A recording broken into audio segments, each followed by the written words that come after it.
Merci Daniel. Bonjour à tous. Je voudrais d'abord, avant d'attaquer cet univers technique, vous dire qu'on va passer des lumières du savoir sous lesquelles on est encore un peu sous le charme, aux lumières plus électriques de la technique. Moi, je suis particulièrement heureux quand j'ai des mises en scène à faire et quand on travaille autour de l'aspect artistique. Mais l'aspect artistique, sans l'écrin technique de son, de lumière et de disposition, ne nous permet pas de travailler. D'ailleurs, on en voit une expression parfaite, parce qu'au fil des années, elle est devenue parfaite aussi, dans la configuration technique qui met en scène les crinières d'or et Poney Passion, puisque c'est pas tous les jours que des poneys en spectacle ont une aussi jolie lumière, un aussi bon son et une aussi énorme configuration technique. Alors, on va ramener tout ça à l'échelle de nos clubs. Je passerai la parole à Jean-Louis dans quelques instants et à Diego ensuite. Juste quelques infos générales avant de passer la parole aux intervenants. Alors, chacun adapte à la configuration spécifique de son club et de ses structures les principes qui suivent, bien sûr, qui sont donnés par expérience et en exemple. Dans les cas de construction neuve de clubs ou de réfection structurelle de bâtiments, il est bon, pensons-nous, à la Commission, de penser à aménager les gradins qui ouvriront toutes vos activités à un concept de spectateur et de confort qui finit toujours par être utile et efficace. Moi, je pense plus dans un esprit gradin assis que dans un esprit tribune à parents debout, que l'on connaît depuis toujours. Donc, si vous refaites vos manèges ou vos gradins, que vous changez les structures, pensez à pouvoir asseoir des gens parce que ça vous sera utile pour plein de choses et pour faire des fêtes de club et de l'équitation artistique et des spectacles. En attendant, pour organiser vos soirées cabarets de club, fêtes, spectacles, pour la nécessité est incontestable, on le sait bien tous, il est capital de penser à réaliser vos projets dans l'optique de l'accueil du public, en termes de confort et de sécurité. Donc, quelques conseils avant que Jean-Louis nous parle plus spécifiquement de la conformation d'un club pour un spectacle équestre.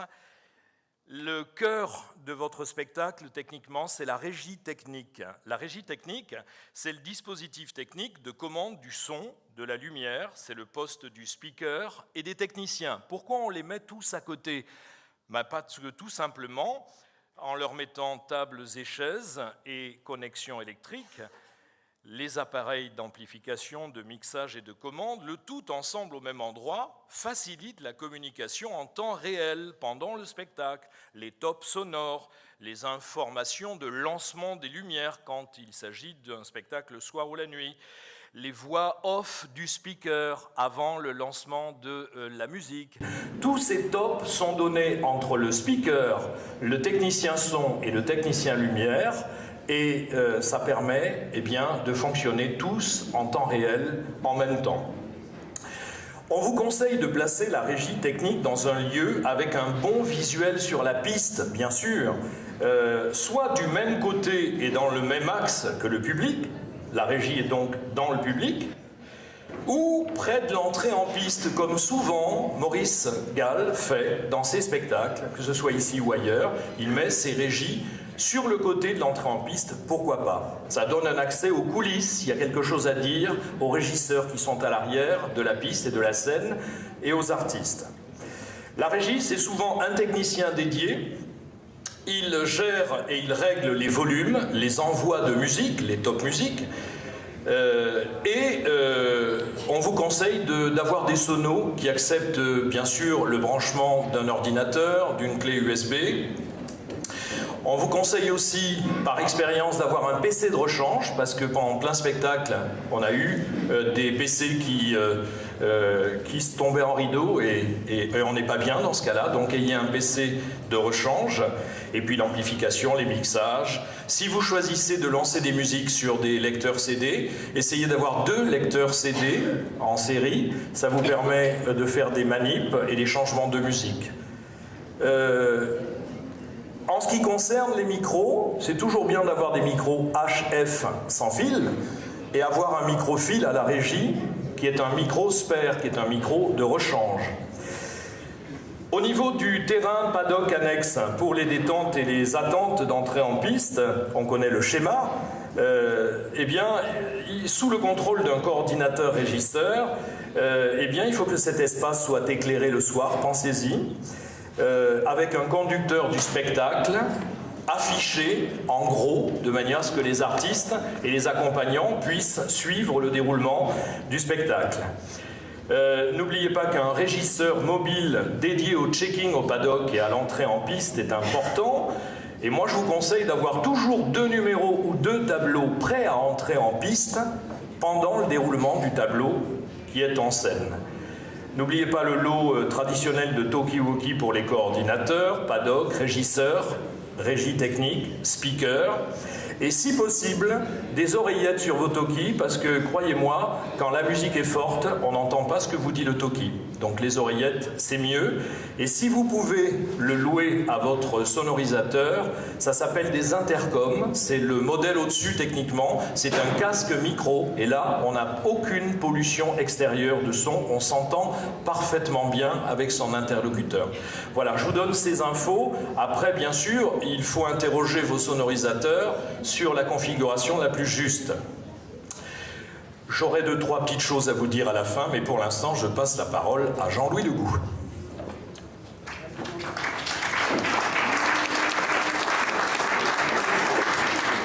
Voilà, bonjour à tous. Alors moi, je vais vous présenter quelque chose que j'ai fait il y a plus de 25 ans. Alors évidemment, j'ai pas les intercoms, j'ai pas les ordinateurs, j'ai pas tout ça. Donc, ne soyez pas effrayés. Ce qui s'est passé il y a plus de 25 ans et pendant 25 ans, j'ai jamais eu d'accident. Alors évidemment, on va me dire, waouh, la sécurité, le truc, le machin. C'est vrai que maintenant, il y a toute une évolution qui se fait. C'était une autre époque. Mais je vais vous montrer ce que j'ai fait de mon manège pour en faire une salle de spectacle. Et après, je serai à votre disposition pour des questions. Alors, évidemment, d'abord, avant de penser à manège, je pensais à spectacle et je disposais de quoi dans mon centre équestre, qui s'appelait à l'époque le Poney Club de Darel. Parce que je me suis imaginé des soirées cabaret, après être venu en 87 à Cheval Passion, et là, à ce moment-là, à Cheval Passion, il y avait un rectangle de 15 mètres par 30. Tout autour du rectangle, il y avait des bars. Des bars où les gars, ils se prenaient leur petit jaune. Voilà. Pendant ce temps-là, on regardait des gens qui grattaient leurs chevaux, qui se faisaient plaisir et qui faisaient plaisir aux gars qui prenaient l'apéro. Et tac, ça m'a fait une étincelle. Et je me suis dit, voilà pour faire du spectacle dans un manège.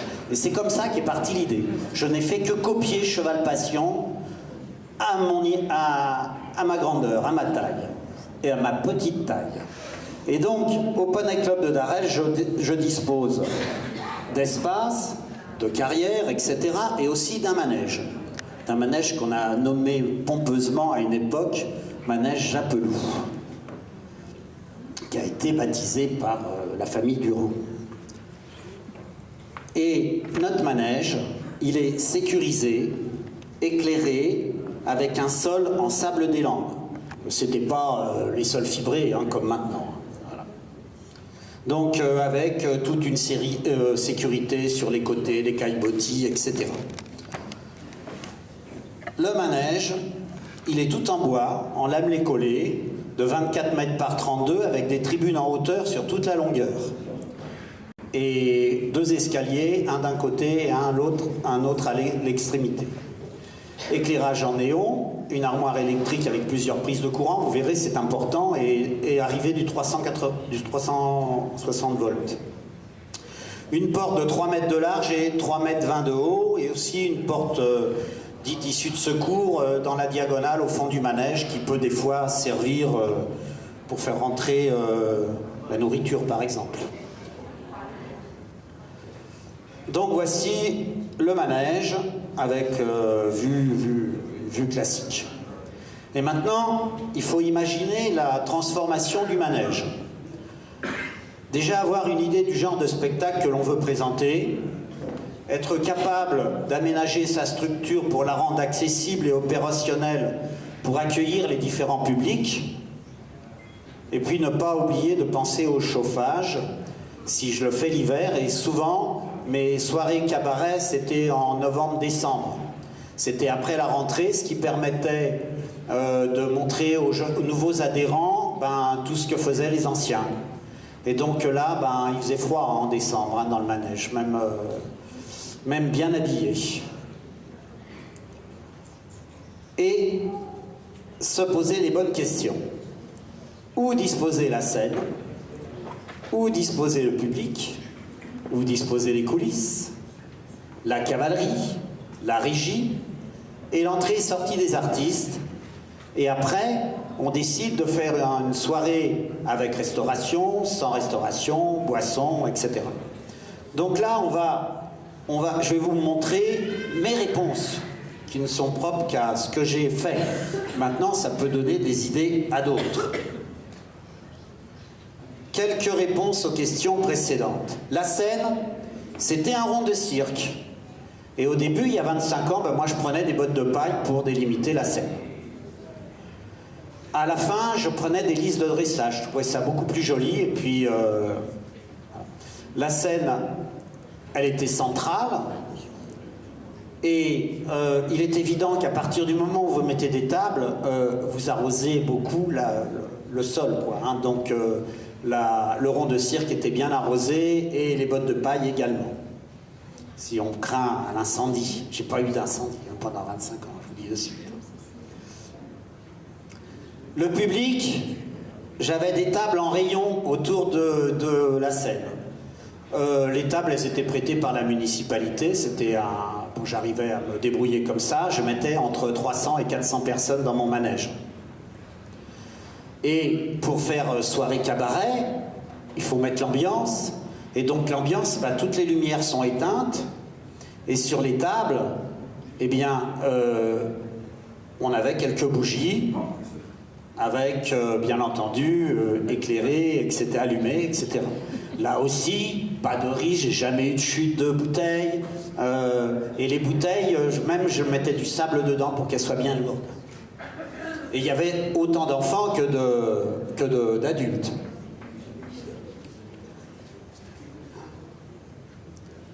Les coulisses, j'utilisais la tribune qui était dans la longueur au-dessus que j'avais occultée, ce qui permettait aux enfants de se préparer tranquillement et de laisser la surprise aux parents de voir les costumes. La cavalerie, elle était le long du manège, côté coulisses, attachée, préparée sur une ligne d'attache et puis éclairée aussi. La régie son et l'éclairage, c'était dans un coin où il y avait l'armoire électrique, près de l'entrée pour intervenir. Tout était recentré là parce que ce qui permettait de gérer les différentes lumières. L'entrée et sortie des artistes, dans mon cas, c'était une entrée et sortie identique avec un couloir qui était prévu et un régisseur qui gérait quand les artistes rentraient ou sortaient pour pas qu'il y ait du public qui traversait à ce moment-là. Ce qu'il faut vous dire que j'organisais des soirées cabaret avec repas et donc le spectacle, les enfants préparaient leurs numéros et les présentaient pendant les repas, pendant que les gens mangeaient, et entre les plats, les gens on faisait rien et les gens se faisaient servir ou allaient chercher la partie de leur repas. Il y avait des interruptions.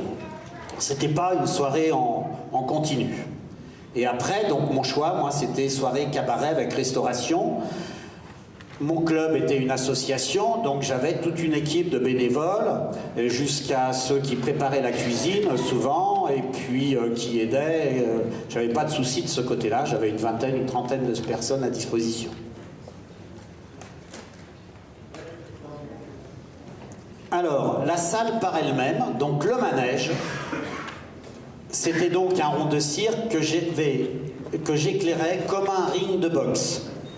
Alors j'avais 2 rampes de 7000 watts.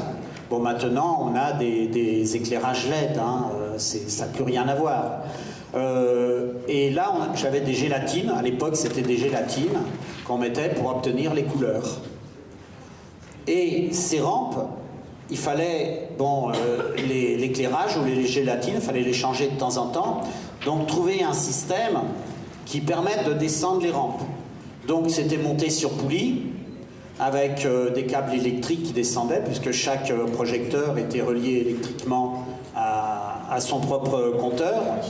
Et à la limite, le plus cher, c'était les câbles électriques. Parce qu'il faut de la longueur hein, pour aller partir du compteur, de l'armoire électrique qui est dans un coin du manège et venir au milieu. Vous aviez 100 mètres, 50 bons mètres de câbles électriques par projecteur. Et après, tout ça, ça restait en place.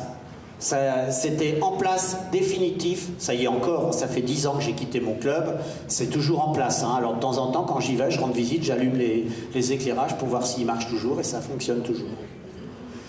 Et au milieu, alors là, vous voyez, il y a un pot de fleurs, là. Au milieu, j'avais monté une poulie pour mettre une caméra centrale au-dessus du rond, pour faire des prises de vue. Prise de vue vidéo. Et ce que je vous ai pas dit, c'est ce que je vous montre, c'est pas des photos numériques, ce sont des photos argentiques, et je vais vous montrer quelques vidéos.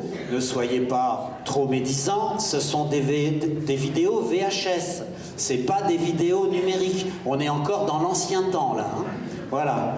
Donc ça va progresser, vous verrez tout à l'heure avec Diego, ça sera beaucoup plus joli. Donc je mettais une poursuite ou deux poursuites. Alors vous voyez, c'est dans le rond rouge là. Les poursuites, elles sont montées à 2,50 m du sol, et puis voilà quoi, hein, c'est du montage maison, on n'est pas au patronage, mais presque. Et le plus important, c'est l'armoire électrique, où tout est concentré, ce qui permet d'avoir des compteurs pour chaque ligne de projecteur de différentes couleurs, c'est-à-dire que les rouges avec leur ligne, les jaunes avaient leur ligne, et les blancs avaient leur ligne. Évitez les couleurs bleues, les chevaux n'aiment pas ça. Au niveau du son, j'avais mis en place des haut-parleurs dans les quatre coins du manège. Alors on en voit un qui est blanc, mais l'autre il est noir, c'est pour ça que vous ne le voyez pas, mais il est dans le rond rouge, croyez-moi.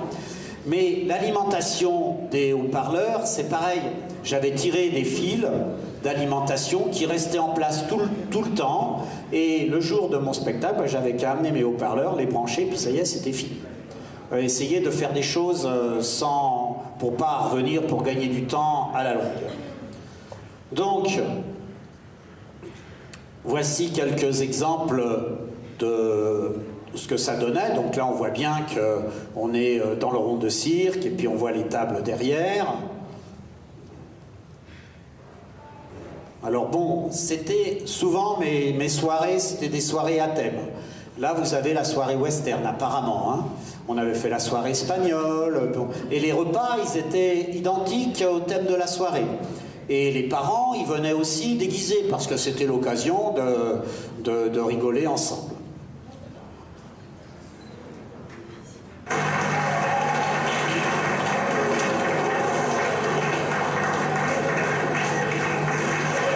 Que donne le manège le soir, en soirée cabaret.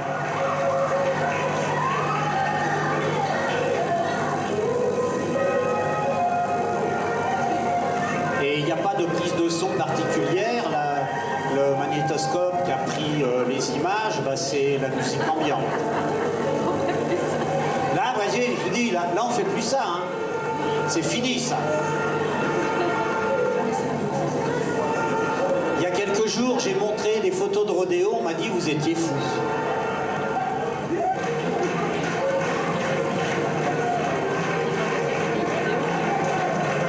C'est sûr que c'est un intérêt historique.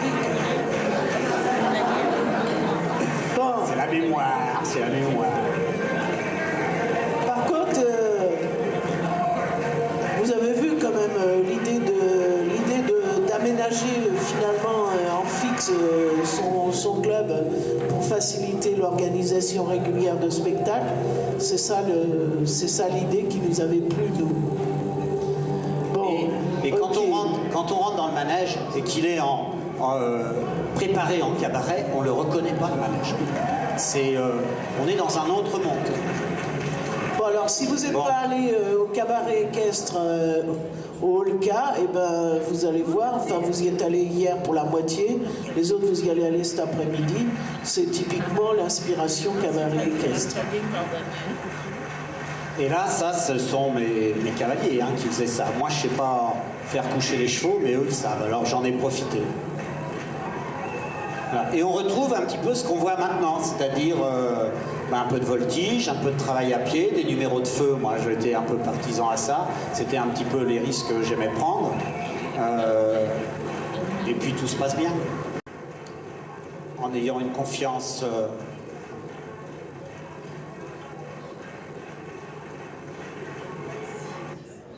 On continue. Voilà. Et alors, bon, le manège, il avait ce rond de cirque, mais je l'ai utilisé aussi sous d'autres formes. Dans une partie rectangulaire, pour des galas de fin d'année, par exemple. Et là, j'avais toujours 300 personnes.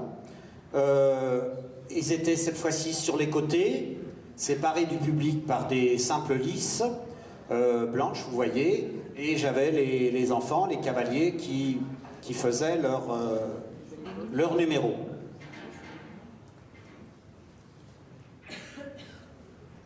Attendez, là j'ai sauté une ligne. Je reviens en arrière, voilà.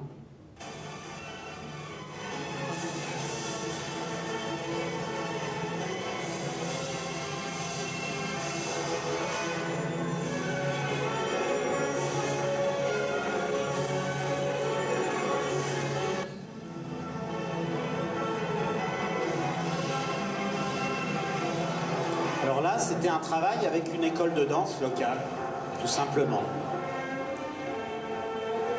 Et ce carrousel, on l'a présenté au championnat de France des carousels à la mode du temps d'Allée des Fontaines. Et voilà, c'était une autre époque aussi. Après, les piétons ont été interdits dans la carrière.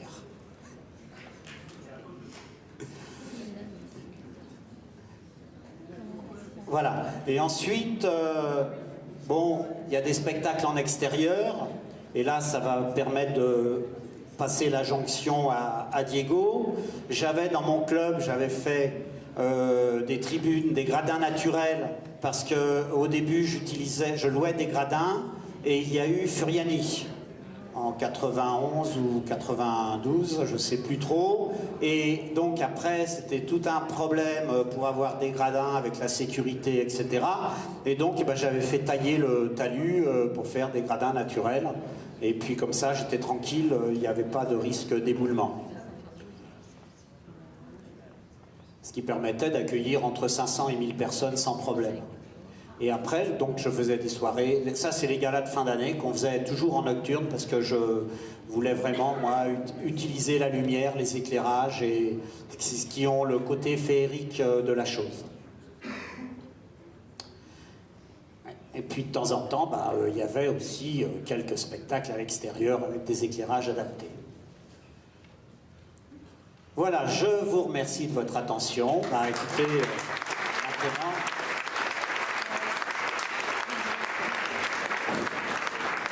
Merci Jean-Louis. On va passer à un témoignage qui est fort intéressant parce que certains encore d'entre vous et d'entre nous se demandent comment exactement, en fonction de sa région, de son organisation, comment créer une économie autour de l'activité du spectacle équestre de club. Eh bien, le témoignage qui vient, celui de Diego Casaro, est hautement intéressant. Je voulais simplement revenir sur ce que vient de nous dire Jean-Louis. Jean-Louis, il y a 25 ans, il a inventé un peu le spectacle équestre de club. Il avait toutes les bonnes idées techniques avec les moyens du bord pour faire les choses. Et pour cette raison-là, je pense qu'on peut l'applaudir une deuxième fois.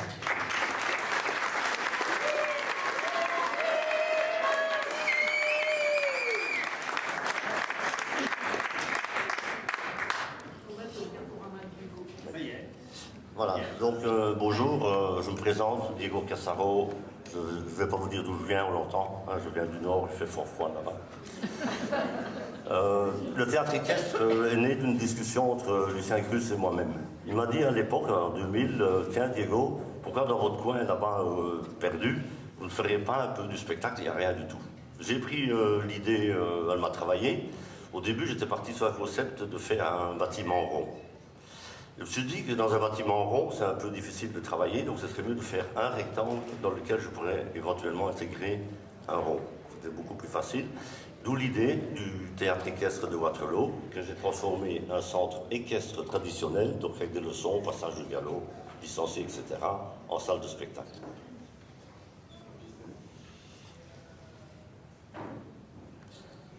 Alors, la ville est arrivée, j'étais dans la campagne, la ville est arrivée chez moi, elle a grignoté toutes mes pâtures.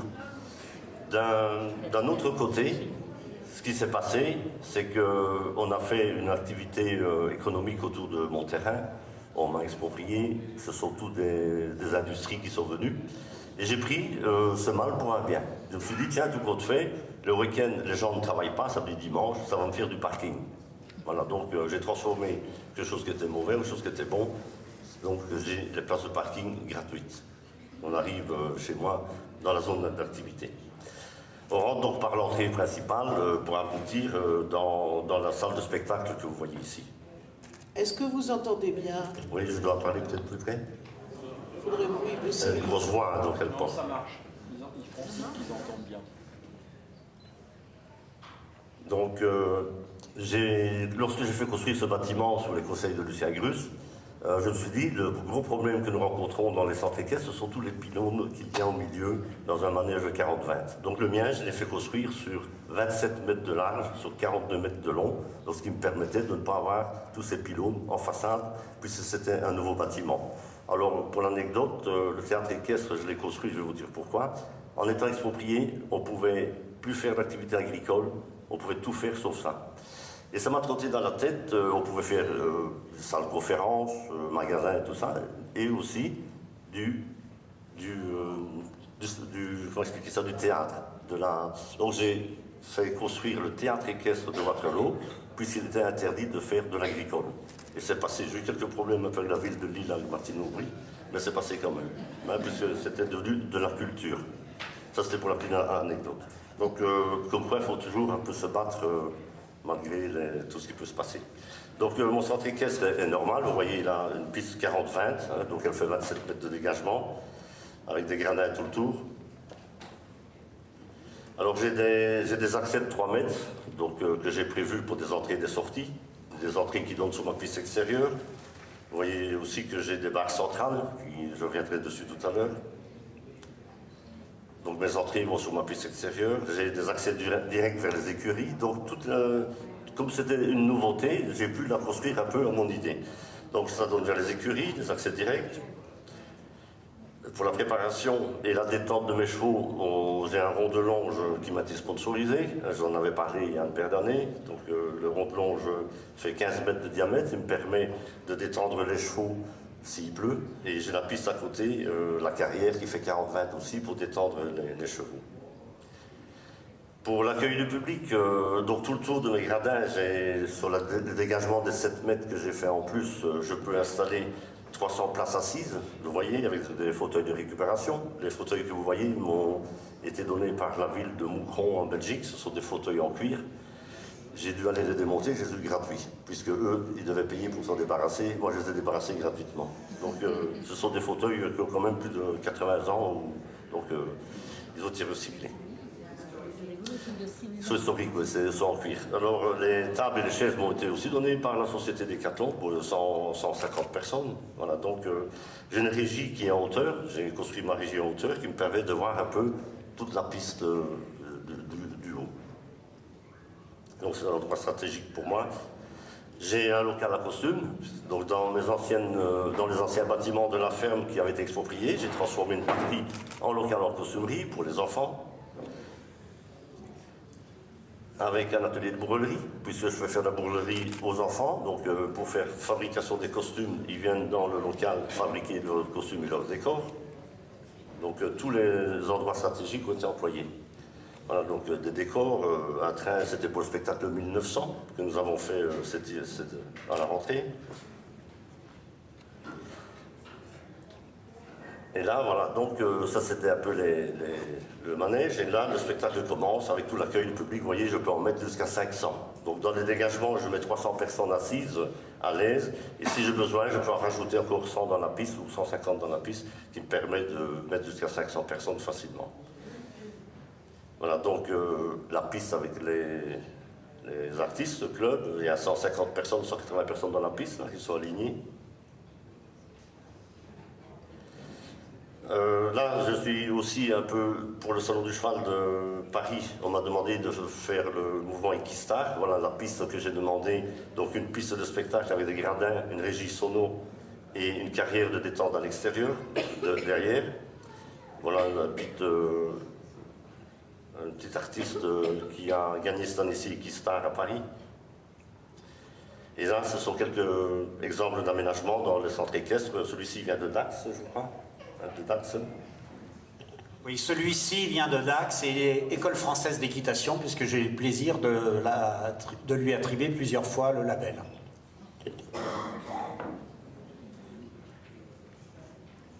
Voilà, donc toujours des aménagements un peu de centre équestre en salle de spectacle.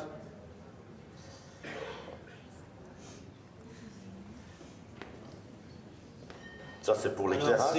Ces deux photos-là, ce sont deux photos qui ont été prises à côté de Royan dimanche dernier, où nous étions avec Pascal Marie, Claude, pour une rencontre de spectacle, et qu'on a rajouté dans le PowerPoint présenté.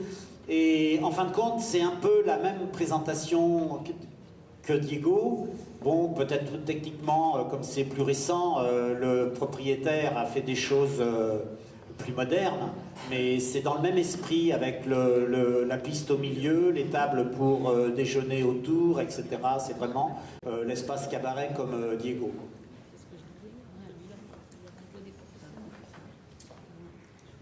Donc voilà, l'éclairage aussi, donc en LED, hein, je fonctionne tout en LED, j'ai ma propre sono. Tout ça ne coûte pas trop cher, hein, il suffit de bien se renseigner, moins de vraiment s'équiper dans de l'éclairage et dans la sonorisation qui se passe bien. Donc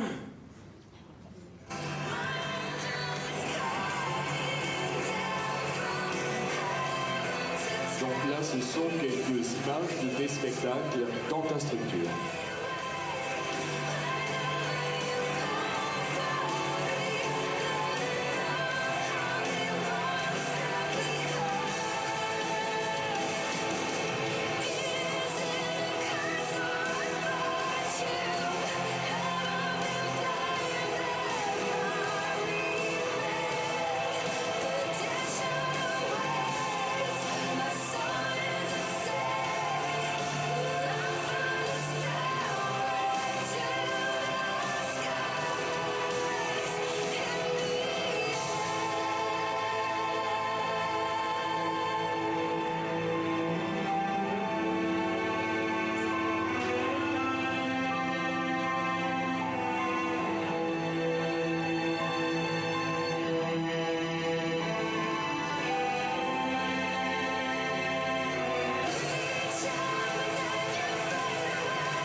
Intervenants sont tes élèves et de temps en temps tu invites également des artistes connus.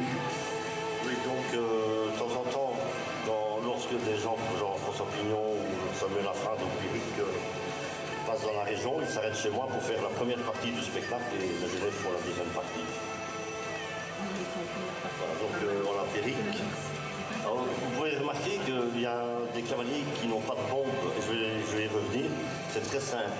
Comme j'emploie mon centre équestre pour faire du spectacle équestre club, en parlant d'économie, le samedi soir, je fais du spectacle amateur, c'est-à-dire que ce sont tous des propriétaires licenciés qui ont leur propre cheval.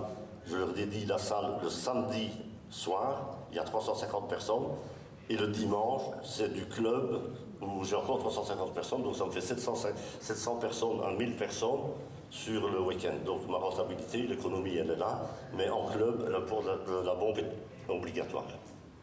Voilà un peu pour moi, si vous avez des questions. Juste un mot, merci, bravo Diego, bravo. Un mot sur la manière dont tu crées l'économie qui te fait vivre au travers de cette activité qui est vraiment un théâtre équestre à Vattelot, qui est aussi un club et un théâtre équestre. Alors, dans tes soirées, quel est le prix d'entrée? Comment tu trouves une rentabilité? Alors, au début, lorsque je faisais venir des artistes connus, évidemment, cela a un coût. Si je voulais faire un dîner-spectacle, j'ai remarqué que mon billet d'entrée était très élevé. Je vais prendre l'exemple du spectacle avec Lucien Grus. L'entrée était à 50 € avec le repas.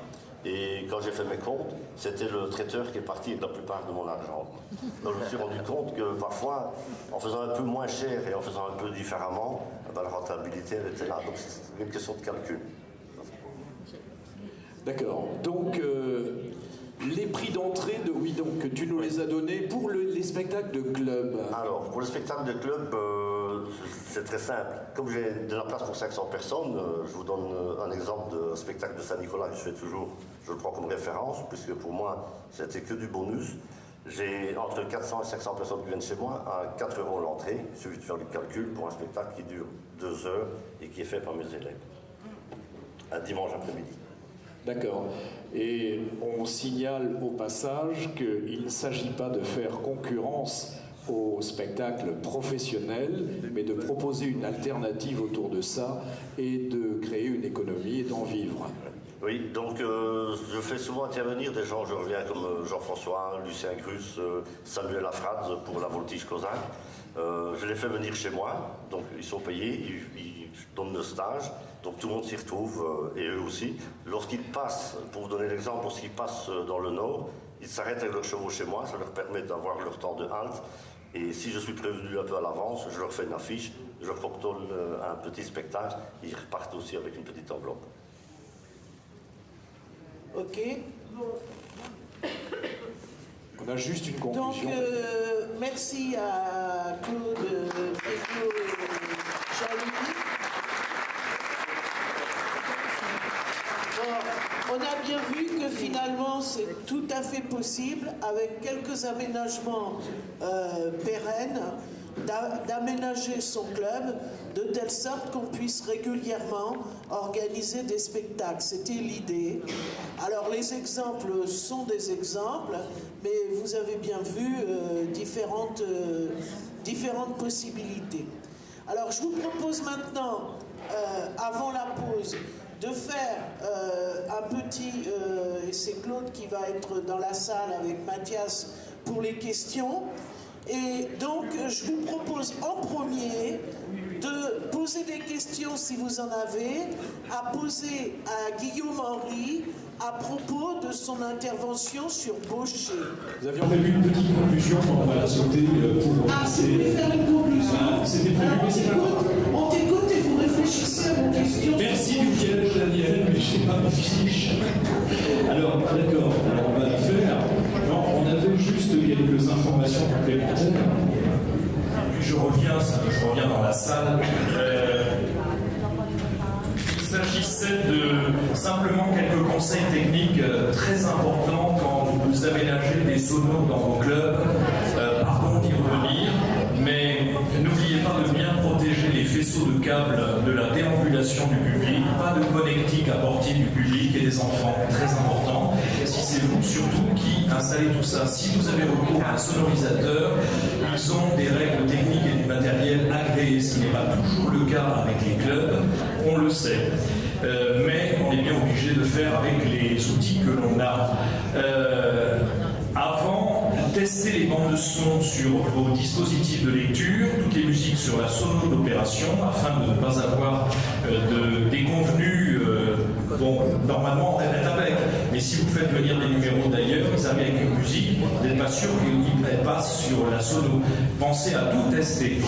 Toutes les musiques et les textes de la bande sonore complète de chaque numéro doivent être montés et prémixés sur un seul et même support, évitant la manipulation en cours de numéro aux techniciens, c'est pas toujours facile.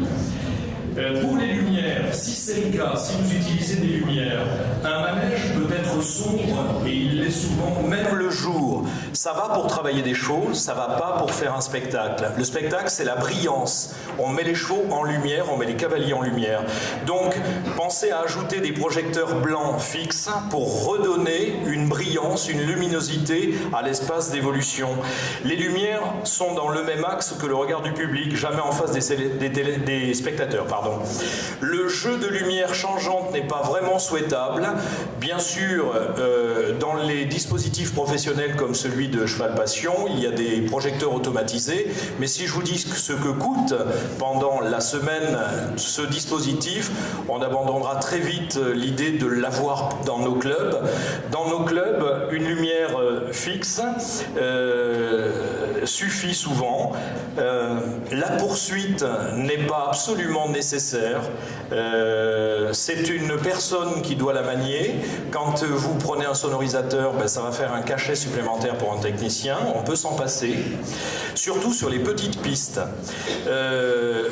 Mettez plutôt du blanc et 2 à 3 couleurs maximum. Attention, le rouge éteint beaucoup la luminosité générale. Choisissez plutôt d'avoir une action générale sur la variation d'intensité lumineuse d'ensemble avec une commande par curseur d'intensité qui va du plein feu au noir. Ne vous amusez pas à chercher des jeux de lumière, mais il faut pouvoir envoyer une lumière et la moduler du plein feu bien brillant jusqu'au noir pour faire des noirs entre les numéros pendant les applaudissements. Donc les curseurs d'intensité lumineuse sont intéressants. Ça peut se louer chez les loueurs de sonorisation de sa ville. Un test à faire avant. Avec les clubs, on fait avec les moyens du bord. Donc laissez plein feu votre dispositif pendant 15 minutes. Laissez-le plein feu, ça c'est pour tester tout simplement la chauffe des fusibles d'ampérage, ce qui vous permettra, quand vous mettrez plein feu pendant le spectacle, de ne pas avoir un disjonctage intempestif. Faites augmenter l'ampérage du compteur si nécessaire et faites attention pendant les répétitions et les spectacles d'éteindre toutes les autres machines gourmandes comme les fours de traiteurs, les bacs à frites qui font très souvent au moment de la chauffe disjoncter les systèmes et donc disjoncter le spectacle en même temps. Les concasseurs, les postes à souder, les machines à laver et les karchers. Pour finir, arroser la piste pour le confort du public, pour éviter la poussière dans les assiettes et dans les yeux des enfants. Si c'est un dîner-spectacle, bien sûr. Éviter l'utilisation du feu et des bottes de paille, sauf il y a 25 ans avec Jean-Louis parce que c'était une réussite. Aujourd'hui, aucune commission de sécurité n'autoriserait bien sûr l'ouverture d'une opération comme ça. Maintenant, c'est des lisses et on a des LED pour symboliser les bougies. C'est plus facile à gérer, ça résiste au vent et c'est formidable. Pensez au personnel, il faut accueillir le public. Ça veut dire qu'il faut gérer le parking. Le parking, c'est une source de danger. Quand vous faites un truc à succès, et souvent vous êtes obligé d'augmenter vos parkings et de passer de l'autre côté de la route d'accès, attention, il faut sécuriser la traversée de la route pour les gens qui sortent des voitures et qui viennent sur le lieu du spectacle. Pensez à éclairer les parkings extérieurs, il y a des moyens pour ça, et pensez à éclairer le cheminement entre les parkings et le lieu du spectacle, et le cheminement retour. C'est très important, c'est le confort du public. Je vous remercie, on passe à la salle maintenant.